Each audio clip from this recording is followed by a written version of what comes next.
अस्सलाम वालेकुम जी, मैं बब्बू राणा तो तुसी वेख रहे हो मेरा यूट्यूब चैनल।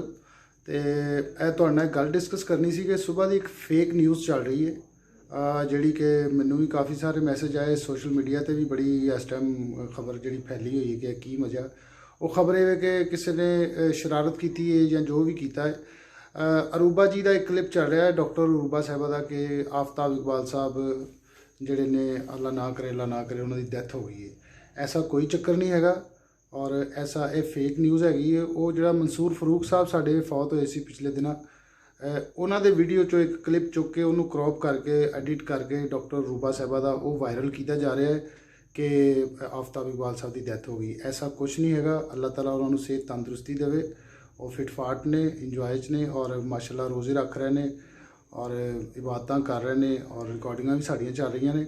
तो इस तरह दी खबरों पर कोई कन ना धरो। ऐसा कुछ नहीं हैगा। बिल्कुल फिट फाट ने आफ्ताब इकबाल साहब कुछ नहीं होया।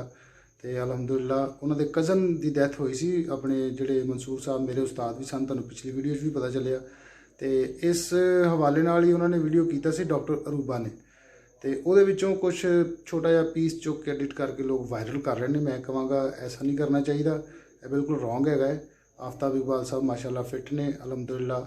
तो साड़ियाँ दुआवां उन्होंने नाल ने। तो पाकिस्तान के और पाकिस्तान तो बाहर जिन्ने भी लोग उन्होंने प्यार करते हैं सब उन्होंने वास्ते दुआवां कर रहे हैं। ऐसा कुछ नहीं।